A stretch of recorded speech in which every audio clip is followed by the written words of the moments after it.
Hey everybody, at home at Old Guy Hi-Fi channel. I hope everyone's doing well today. Today we're going to take a look at some really beautiful vintage Adcom product, a GTP400 and a GFA 545. And I'll tell you what GFA stands for in just a minute. So why don't you sit back and relax and we'll talk about these two units.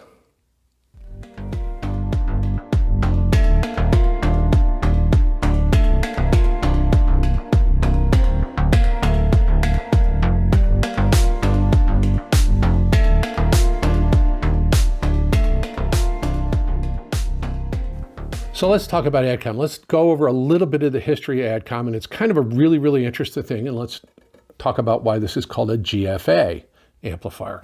So Adcom was founded in 1979 by a guy named Knut Chenin. Now, Knut was actually working for a guy named Morris Kessler, who owned a company called Scientific Audio Electronics, or SAE. A lot of people will remember the SAE name. So Knut was one of the sales guys for SAE, and he was also, while he was out calling on the dealers for SAE, he was also selling a little phono cartridge that he was hawking, and he called that Adcom, and he named it Adcom for additional compensation. So what happened was Morris Kessler, who owned SAE and also owned a company called ATI, Amplifier Technologies Incorporated, that built the Adcom products, or built SAE products, overestimated the demand for one of his big amplifiers, and he made a deal with Knut, and they quickly rebranded them Adcom, and Knut, and then that's where the Adcom company started out. So that was the GFA1, and the GFA1 earned legendary status. It was reviewed very highly by folks like Tony Cordesman and all that kind of stuff. So it was much liked. And hopefully you'll like the video. And if you do, I would really appreciate it if you would give me a like and a subscribe. And if you want to join the channel and help support it, there is a membership link in the pinned comment and also in the description of the video.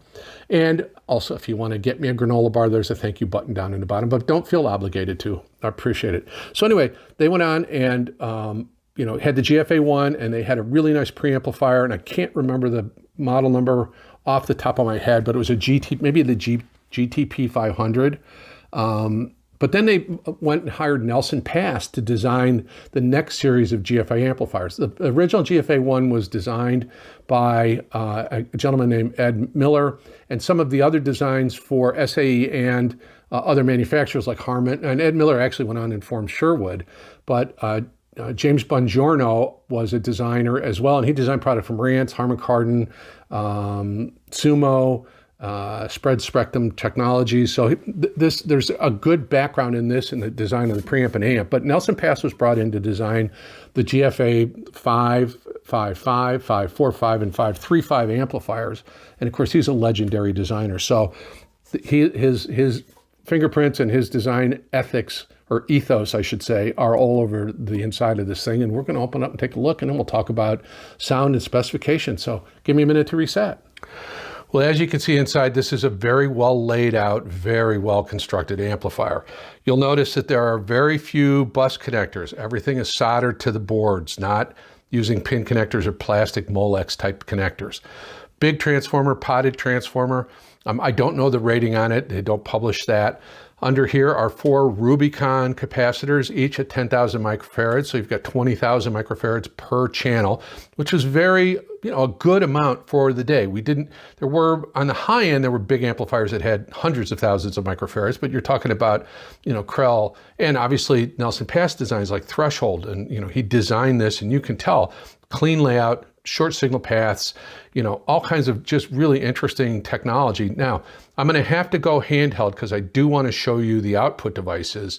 So you'll have to bear with me a moment. I'm going to cut away, and we're going to come back in just a second and look at the output devices down here because it's really, really interesting. Sorry for going handheld. I wanted to show you the output devices on this particular unit. There are 6 output devices per channel. It's a little hard to see down over here. And that's remarkable. Most of the time you'll have 2 output devices per channel, one to do the positive, one to do the negative, and that's a normal push-pull configuration. On occasion, you will see where there are 2 output devices for the positive half of the wave and 2 output devices for the negative half of the wave, and oftentimes that's referred to as a Darlington pair. But here we've got 6 per channel, 3 for the positive sine wave and 3 for the negative sine wave, which is unique, and I think, if I'm not mistaken, it is a Nelson Pass hallmark.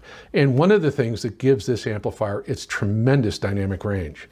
So anyway, we're going to pull back, and that's the inside of, and I apologize for it being overexposed, that's the inside of the GFA 545. And we'll come back and talk about its sound and everything else. Well, just so you know, GFA stands for Great Effin' Amplifier, and that's no joke. That's really the name for it. And you know what? There's a lot of truth in that because they are really good amplifiers. The combination of the two was great. The preamplifier itself is very good. Now, the preamp tuner part of it, this was a really common thing in this period in the mid to late 80s, early 90s, sort of.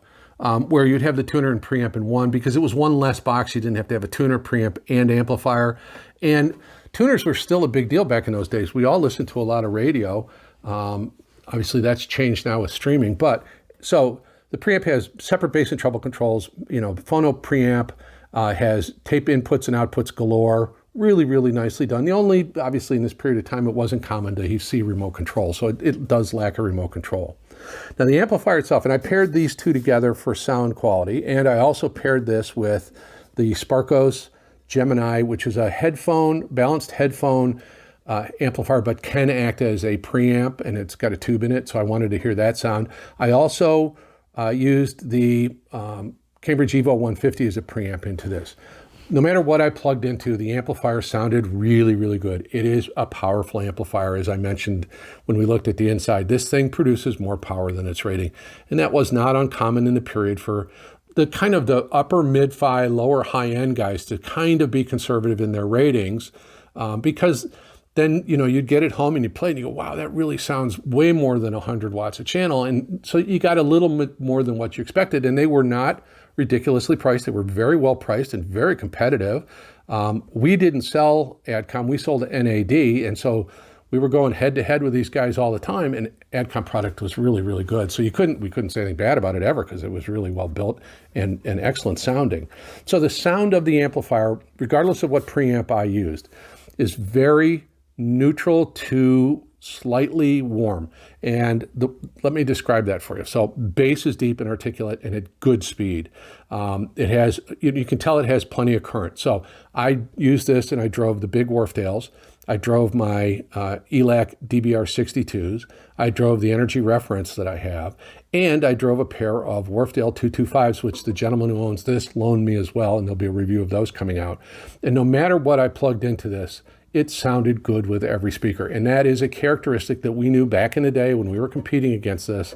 You could plug any speaker into it and it was gonna sound good and sound really good.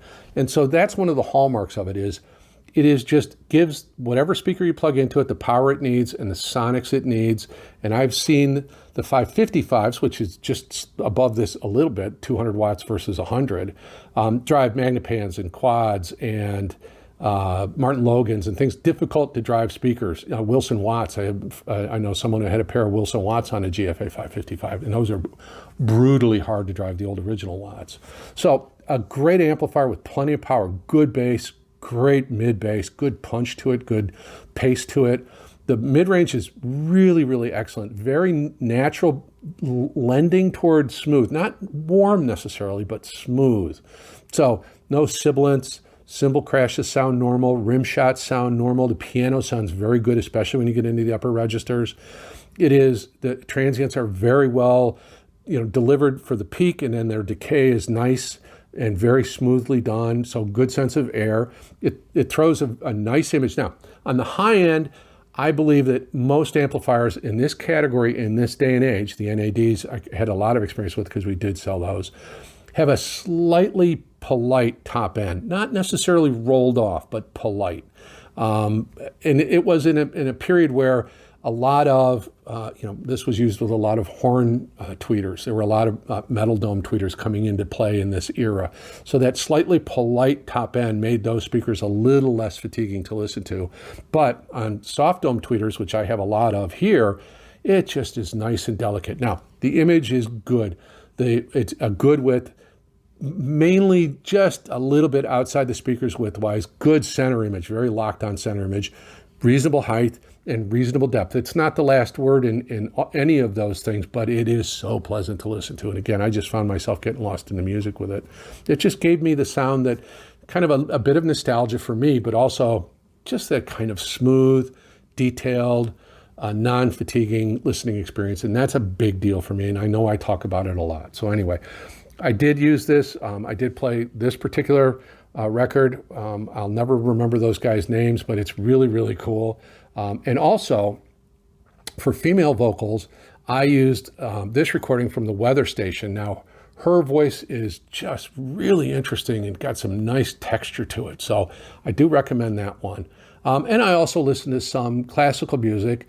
I'm a big Dvorak fan, so I did listen to these cello concertos from Dvorak with Yo-Yo Ma. It was very, very good. And then just to test out the bass, I did run some ambient electronic stuff through it. And a friend of my son's, a good childhood friend of my son's, is a gentleman named John Summit, who is, I guess, one of the hottest DJs, you know, doing the big raves out in, you know, at Soldier Field and things like that here in Chicago and around the world. And he does some remixes of stuff. And he did a remix of a Deadmau5 song. It's here. And it got good bass in it. And so I used that to kind of liven things up a little bit. It was a lot of fun. Very highly recommend this. If you can pick one up used, US Audio Mart, Audiogon, eBay, Facebook Marketplace, they're not stupid expensive. They're apparently easily repairable. So I just really, really enjoyed my time with it. I hope you liked the video. I hope you enjoyed your time with me in this. And if you did, I'd love you to give me a like and a subscription. And if you wish to help support the channel, and again, I'm not in this for money, but I do incur expenses. And being a retired guy, you know, it's nice to have those, you know, be able to defray some of those expenses with either your membership, and there's a link in the pinned comment or in the video description, or if you want to buy me a granola bar, a cup of coffee, there's a thank you button at the bottom in the description of the video, or affiliate links with Amazon. And again, those help support the channel, and I'm grateful for that. Also, too, there's some new playlists down there. I did put in 3 playlists from Tidal, and I will add some others from Qobuz and Spotify of tracks that I use in my evaluation process, just so you guys get some insight into what's going on in my head and how I do things. So anyway, thank you so very much for your time. I am grateful for all the time you guys give me. We're getting close to 5,000 subscribers, and maybe by the time you see this video, I'll have hit 5,000 subscribers. And I can't believe it. I can't tell you how happy I am, and I also can't tell you how humble I feel about all of this, that you guys, you know, find some value in my videos, and I'm so grateful for that. I really do appreciate it. That's the GFA 555 GTP400. I'm Ed Homewood, the Old Guy Hi-Fi channel, and it's now time for you to go listen to some music, maybe on a nice vintage stack of electronics. Thanks so very much.